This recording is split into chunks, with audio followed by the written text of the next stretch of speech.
Part 37 नशे में किया स्वीकार। पत्नी जी कहते हैं, आपको चूमना मुझे बिल्कुल भी अच्छा नहीं लगा। मुझे लगता है कि सारी कहानियों में झूठ कहा गया है।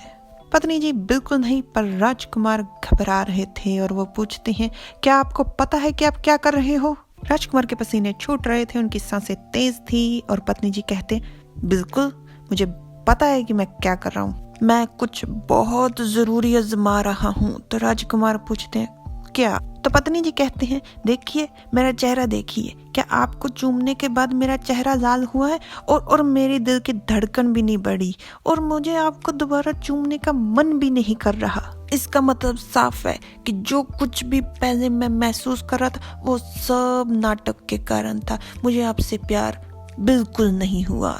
मालिक तो बस ऐसे ही बकवास करते रहते हैं, बुर्रा। मालिक शब्द सुनते ही राजकुमार चिढ़ जाते हैं और कहते हैं, क्या कहा नौज्ञान किन ने तुमसे? दूसरी तरफ किन, जो खांसने के लिए मशहूर है, वो छींकना भी शुरू कर देता है। अब वहां पे पत्नी जी तो है नहीं, तो तालियां कौन बजाएगा? पत्नी जी राजकुमार के कपड़ों को छोड़ देते हैं और कहते हैं, ये सारा कसूर मेरे मालिक का है। उन्होंने मुझे डरा दिया था कि हो सकता है कि मुझे आपसे प्यार हो गया, मैं आपको पसंद, पर देखिए मैं इतना डर गया था और अंत में निकला कुछ भी नहीं। पत्नी जी राजकुमार के सीने पे ही सो जाते हैं। तो राजकुमार उनसे पूछते हैं, ओए क्या आप ठीक हो? तो पत्नी जी को सोए हुए को राजकुमार गोद में उठाकर चल पड़ते हैं, जहां पर उनका ना तो दिल धड़क रहा है तेजी से और ना ही चेहरा लाल हुआ है। परंतु राजकुमार का हमें लगता है कि हो गया। राजकुमार मुस्कुराते हुए कहते हैं, आप हर किसी की कही बात पर विश्वास कैसे कर सकते हो? आप ना बहुत झल्ले हो। खैर जो भी, अगर आप इतने ही झल्ले हो तो आपके लिए यही अच्छा है कि आपको कुछ बातों के बारे में ना ही पता हो। अरे छटरंग, तुम्हारा कबूतर तो तुम्हारे प्रेम के जाल को तोड़कर निकल गया। पत्नी जी अगली सुबह कहते हैं, मेरा सर क्यों घूम रहा है? क्या कल रात मैंने कुछ ज्यादा पी ली थी? पत्नी जी की ऐसी हालत को देखकर राजकुमार कहते हैं, क्या मैं आपको याद दिलाऊं कल रात के बारे में कि कल रात क्या क्या हुआ था?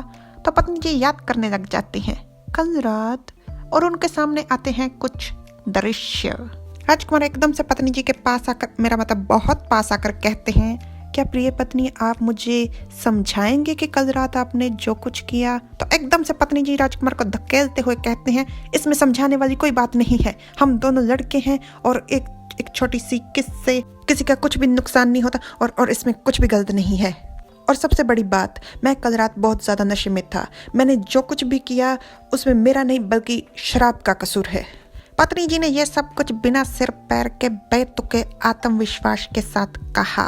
तो राजकुमार उनसे कहते हैं, पर प्रिय पत्नी जी आपको मुझे फिर भी बताना चाहिए कि आपने कल रात इतनी ज्यादा शराब क्यों पी थी और सबसे बड़ी बात कि नौज्ञान किन के साथ क्यों? पत्नी जी भरपूर कोशिश के साथ अपने मुंह से दो शब्द निकालते हैं, क्योंकि मैं, और एकदम से फिर से अपने बेतुके आत्मविश्वास के साथ कहते हैं, इससे आपको क्या? मैं घूमूं फिरूं नाचूं गाऊं हंसूं खेलूं, बाहर जाऊं अकेली जाऊं किसी और के साथ जाऊं, जहाँ जाऊं जब जाऊं जैसे भी जाऊं, आपको क्या? हैशटैग अनुपमा जिंदाबाद। मैं बस राजकुमार यान की पत्नी के किरदार का नाटक करने के लिए माना हूँ। मैं आपका कोई कर्मचारी नहीं हूँ जिसे अपनी हर एक हरकत का आपको हिसाब किताब देना पड़े। तो राजकुमार चिढ़कर कहते हैं, एक गैर व्यक्ति के साथ आपने इतनी ज्यादा शराब पी कि आप मूर्खों की तरह व्यवहार कर रहे थे। तो क्या ये राजकुमार यान की पत्नी का किरदार ऐसा है? ये बात पत्नी जी के दिल पर घात करती है और वो कहते हैं, मालिक कोई गैर नहीं है।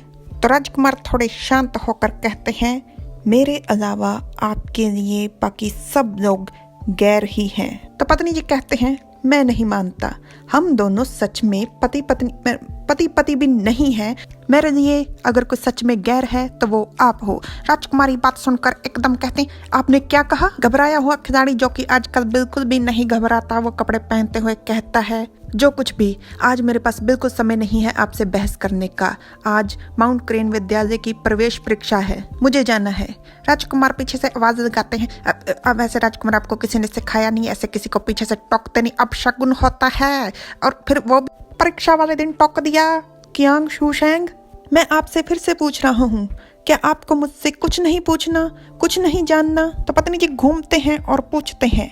अगर मैं आपसे पूछूंगा जो कुछ भी आप कर रहे हैं उस तरीके पर कोई भी प्रभाव पड़ेगा? पत्नी जी की इन बातों का राजकुमार पर साफ तौर पर प्रभाव नजर आ रहा था, पर वो फिर भी मुश्किल से कहते हैं नहीं।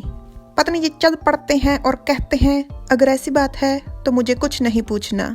पत्नी जी घर से निकलते हैं तो उन्हें सामने बग्गी में बैठा हुआ नजर आता है हमारा तीसरा खिलाड़ी, निर्देशक साहिबा यूफई। यूफई कहती है, शेंग जल्दी करो, बड़े भाइया ने मुझे बताया कि आज तुम माउंट क्रेन विद्यालय जा रहे हो, तो मैं भी तुम्हारे साथ चलूंगी। ऐसे इतने जरूरी काम को मैं तुम्हें अकेला थोड़ी करने दूंगी। यूफई को देख पत्नी जी बहुत खुश हो जाते हैं और कहते हैं, मैं आ रहा हूँ। परंतु राजकुमार नहीं, वो बिल्कुल खुश नहीं है। वो अपने दांत पीस रहे हैं।